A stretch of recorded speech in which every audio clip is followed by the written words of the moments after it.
This is the Y'all Show here on a Wednesday, getting you ready for all the excitement of what's going on across the Southeast. I'm John Rawl. Great to have you aboard here. We've got a very busy show lined up for you today. We've got all things ACC coming toward the end of the hour. What's going on with Atlantic Coast Conference basketball? We'll let you know. In fact, we've given Jonathan Leifheit a little pass this week. He's not going to be on because we've got political talk to get to as we start today's Y'all Show. We've got a very special guest standing by, someone who worked in the Trump administration, and his name is Curtis Ellis, and he's going to be joining us in just a handful of seconds to talk about Tuesday night's New Hampshire primary. So that's coming up. But first, let me remind you, this is the show that's all about the Southeast. You can connect to us at y'all.com, also 803-816-1170. Those are the ways to reach us here on the All Southern program.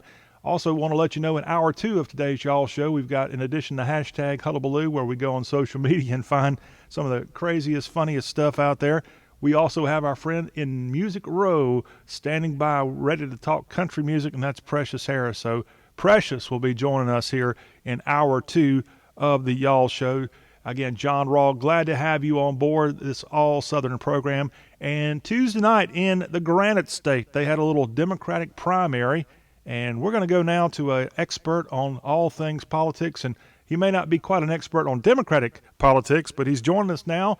And he'll talk about what happened Tuesday night. More importantly, he'll talk about what happens next with the Democrats and what happens with his old boss, President Donald Trump. Welcome in Curtis Ellis, who is the policy director for America First Policies. Welcome into the Y'all Show, Curtis. Well, thank you for having me. It's great to be here. Well, great to have you on. Can't wait to talk about what happened Tuesday night. And just, we know from the results, and they may still be counting votes somewhere in the Granite State. They got all those little, what do they call them, townships up there. They likely still, they do things different up, especially in New England. And they talk funny, too. Of course, they probably think I talk funny. But, Curtis, I want to ask you your opinion of what happened. We know coming out of there, at least three candidates have a life jacket and will be able to keep going. Maybe another two can come out of this. We know that Yang and Bennett both announced Tuesday night that they were exiting the presidential race. So I'll ask you, as a guy who's worked in politics a long time, your thoughts on what's going on with the Dems in New Hampshire. Yeah, well, I've been stomping around where the candidates were stumping. I was in Iowa, and then I was in New Hampshire. And what we learned in Iowa is it's not who votes that counts, it's who counts the votes. And the Democrats still haven't figured out how to do that. And what we saw, and maybe we'll continue to see in New Hampshire, coming out of New Hampshire, is it's not the win, it's the spin. So we saw that Bernie Sanders definitely ahead, definitely has a substantial lead over Mayor Pete and Amy Klobuchar, but the spin could be the momentum is with Klobuchar, the momentum is with Mayor Pete, and so they're going to try to steal. I think the Democrats could use that talking point, that spin, to downplay Bernie Sanders, because I tell you what, the Democratic Party, the Democratic National Committee, the national cartel that runs that party, they do not want to see Bernie Sanders be the nominee because he will just blow up the establishment. Same way Donald Trump blew up the Republican establishment. And they don't want to see that gravy train get derailed. The one that is like the consultants that built that app that couldn't count votes in Iowa, that's like they are public enemy number 1 and 2. Those are the thieves that run the Democratic Party. Those are the consultant class that run Washington, D.C. And when you get an outsider come in and start playing in their sandbox, they are not happy and they want to kick that person out. We're seeing that happen with President Trump, his whole impeachment, the whole rejection. He's being rejected like a transplanted organ. You got the deep state, the administrative state, whatever you want to call it. You got everybody trying to reject him and push him out. And that's the way they feel about Bernie Sanders. What's real interesting now, like I said, I was stomping around where the candidates were stumping, kind of stalking the candidates, and was talking to the voters, something I don't think many of these reporters do. And I saw the Klobuchar wave coming. Did you?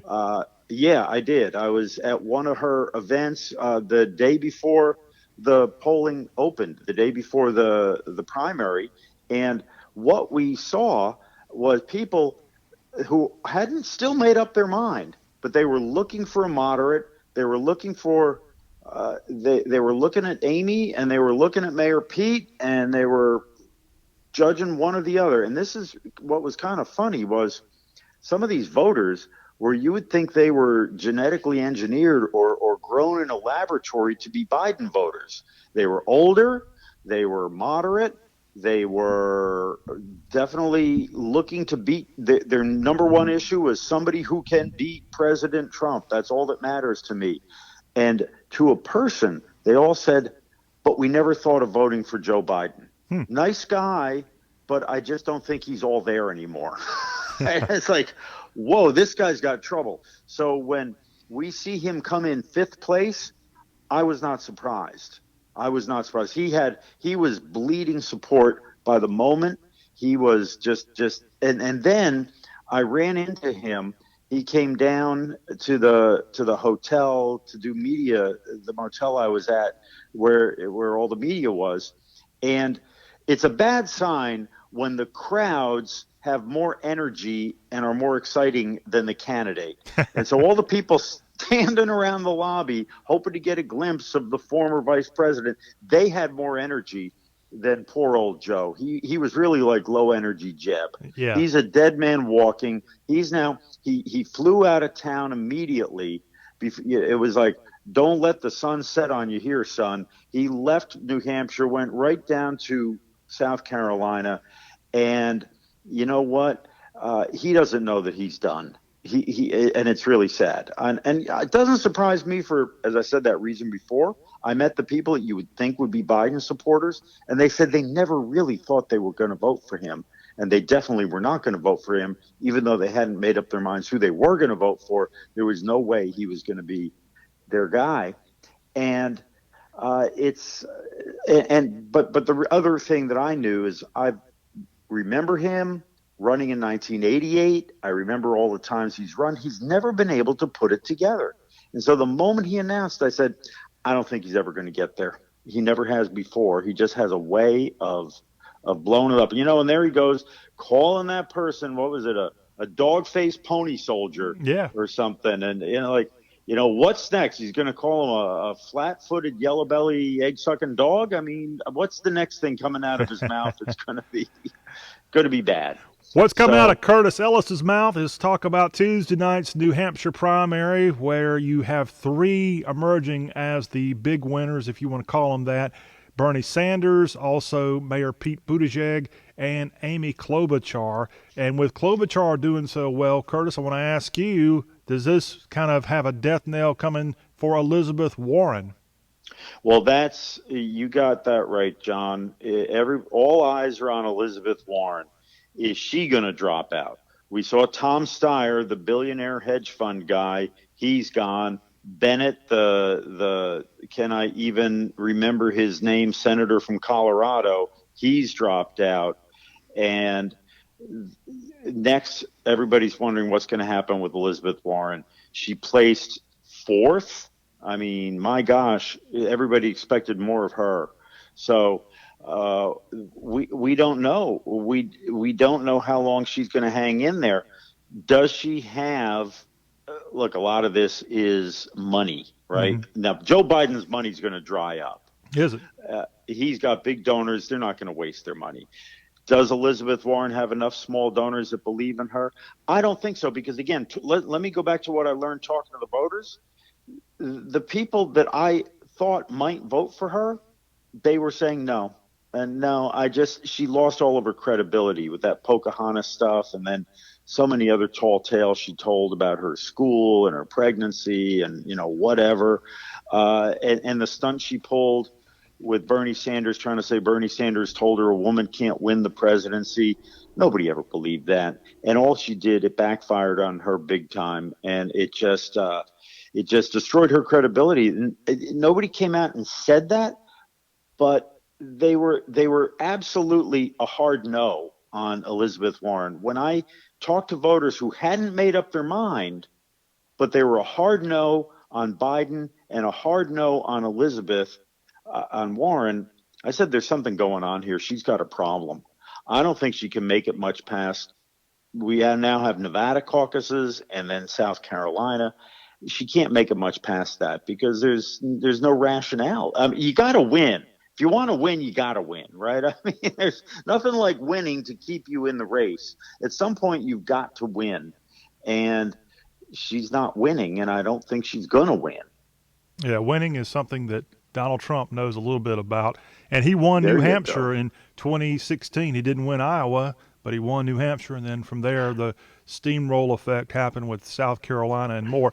Hey, we focus here on the South, Curtis, as we have Yes. Curtis Ellis here, who is Policy Director for America First Policies. That is the only official pro-Donald Trump super PAC. So I'm going to ask you about that. Also, I'm going to ask you what you did with the Trump administration prior to coming on the Y'all Show. We appreciate you leaving the administration to come on our All Southern show, by the way, Curtis. It's the best move I ever made. I want to ask you here, sir, with the South Carolina primary coming up February 29th, followed by Super Tuesday with a lot of states, I think Tennessee, Mississippi, maybe Alabama's in there too. So many of the southern states are part of that. What do you see the way this thing's going to work out from a Democratic standpoint with people like Bloomberg over there in the dugout ready to come out on the field for Super Tuesday? Well, there you go. Mike Bloomberg is the wild card, if not the spoiler. He's going to shake things up because he's got unlimited money. He's earning a lot of it out of China, but that's another story. He is. He sells these Bloomberg data terminals. Every stock trader and bond trader in the world needs one, has one, pays hefty subscription fees, and a big chunk of that business is in China right now. So he is, and that's why he keeps saying Xi Jinping is not a dictator. He's just a lovely human being. But anyway, he's spending unlimited amounts of money. I believe that Mike Bloomberg doesn't necessarily expect to get the nomination. He just wants to make sure that Bernie Sanders doesn't get it. And what the upshot of all this could be is we go into the Democratic convention this summer with nobody having enough delegates on the way in to be declared the nominee. And the way it works is all the delegates that you win in the primaries, that each candidate wins in the primary, they are only required to vote for that candidate on the first ballot. And if there aren't enough delegates on the first ballot to nominate somebody, there will be a second ballot, and there will be a third ballot, and et cetera, et cetera. It's gone on to dozens of ballots in the old days, and until they settle on a candidate. So if there is no winner on the first ballot, it's Katie barred the door. The whole thing's up for grabs, and you would see Mike Bloomberg be the kingmaker. He's donated a ton of money, hundreds of millions of dollars to the party. And he's going to, even if he doesn't win all the delegates to get there and get the nomination, he said he's going to keep his staff and he's going to keep spending money attacking Donald Trump and supporting whoever the nominee is right up to Election Day. Now, think about this. All these parties, Democrats and Republicans, they like to recruit candidates who will pay for their own campaign, right? Where they don't need to necessarily, it's called self-funders, right? They love millionaires and billionaires running for office because then the party doesn't have to spend a nickel. You've got the millionaire using their own money to fund their campaign. Mike Bloomberg comes along, and he's not only funding his campaign, he made a promise that he will fund whatever candidate the Democrats nominate. He'll spend up to $1 billion on TV ads and field offices and hiring personnel. Now, don't you think for a minute that maybe he might have some influence in picking who the nominee is? I think the party would be more than happy to say, okay, Mike, since you just gave us $1 billion, who would you like to see running? And that's where he's at. He just hates Donald Trump. He's the Wall Street guy. He doesn't like that Donald Trump has taken on Wall Street by taking on China and putting tariffs on these imports and standing up for working men and women. it's really an attack on the whole Wall Street globalist establishment. And little Mike doesn't like that. Mikey doesn't like it. Mikey doesn't like it. Well, you used a term there that we're seeing more and more by your old boss, and that would be Donald J. Trump. Remind us what you did there in the Trump administration. Yeah, so I was on the campaign. I worked with Senator Jeff Sessions before there was a campaign, before Donald J. Trump came down that escalator. I was working with Senator Jeff Sessions and his communications guy, Stephen Miller, to defeat the Trans-Pacific Partnership. We called it Obama trade, and we said Obama trade must stop. We got to save our American sovereignty and our American national economy from this terrible thing. And then and as a matter of fact, did an ad with Donald Trump. He wasn't President Trump at the time. That's why I call him Donald. But we had him do an ad, a radio ad that was asking people, call your congressman and tell him to stop the Trans-Pacific Partnership. So then I came on the campaign, and then I was on the transition team as well after we won, and went into the Labor Department. I was in the U.S. Department of Labor, the International Labor Affairs Bureau, again, working on these trade issues, trying to get out of these crummy trade deals that have just been ripping us off, and a disaster for so many industries, whether it's the sock industry in Alabama or even the steel industry down there in Birmingham or textiles across the Carolinas. We've just been devastated by these trade policies that gave away our industries, gave away all of our jobs. Trying to develop other countries or we traded them away basically to get votes at the United Nations. And it's all been a disaster, and President Trump's been a great hero on this stuff. And that's why I'm convinced he's going to win New Hampshire in the general election. He lost it by 2,000 votes in 2016, but he's going to get it this year because you go up there and you see all the old burned out shuttered mills that they used to make shoes up there. They used to make clothing up there. They used to do all kinds of things that they don't do anymore. It's now done overseas, and the people up there remember it, and they don't like it. So he's a hero. Wrapping up our conversation with Curtis Ellis of America First Policies, and you can go to the website a1apac.org and learn more about this. Again, this website and this organization, the only official pro-Trump super PAC. And you're working hard to get Donald J. Trump elected. So should I go to Vegas and put a wager on what's going to happen here in November and all bets go for Donald J. Trump? Yes, you should. And I just want to say America First Action PAC there. We are headed by Linda McMahon. Yes, I saw World Wrestling Federation. I saw the lineup of everybody working at this PAC, and it's quite impressive. Not only are you part of the mix, she's a part of it, and there's a bunch of other names people would be familiar with.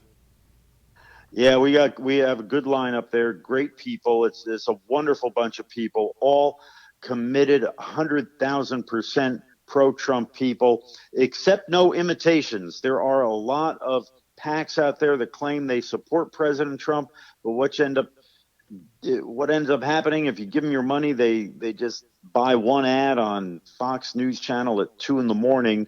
to say they did something. We're the real deal. President Trump raises money for us. We talk to his people all the time to the degree we're allowed to. I mean, because there's all these federal election laws. You don't want to get sideways with that stuff. We are legitimate. We're the real deal. And I've been with President Trump before he was even a candidate. Linda McMahon's known him for 25 years. It's a great outfit. America First Action PAC. All right. Again, you work closely with that organization. And we can't thank you, Curtis, enough for coming on and listening and being a part. We enjoyed listening to your conversation about what happened in New Hampshire on Tuesday night and then what we have coming in South Carolina at the end of the month into Super Tuesday. And again, you can find I've seen you before on television, and we were just tickled that you could take some time to join us here on the Y'all Show and talk to the good Southerners out there, Curtis. Anytime. Thank you for having me. I'd love to come back. And I know you have visited the South on more than one occasion because you're kind of a bluesman. So give us your favorite bluesman here before we go to break. Yay. Do you have a favorite bluesman? Oh, do I? Oh, I thought you said you were going to play a favorite bluesman. No. Oh, do I have one? Oh my gosh, that's like picking your favorite child. I would have to go with one of those fellas from the Burnsides. Oh, there you go. R.L. Burnside. Yeah. Yes. All right. Well, we'll go out to break with a little Burnside as Curtis is getting ready to go to South Carolina and all the other great southern states campaigning for the pro-Trump Super PAC. But we appreciate you weighing in on what's going on the Democratic side as well. Curtis Ellis, thank you very much and best of luck to you. Thank you. More of the Y'all Show will continue after this break. We're going to have headlines from across the Southeast, including all that nasty rain that keeps hitting the Southeast. We had a hill literally fall apart. Even a horse fell in a sinkhole in Alabama, of all places. You're not going to believe that. We've got all that, plus reminder, we've got ACC talk coming up this hour. All that right here on the show that's all about the South. This is Y'all.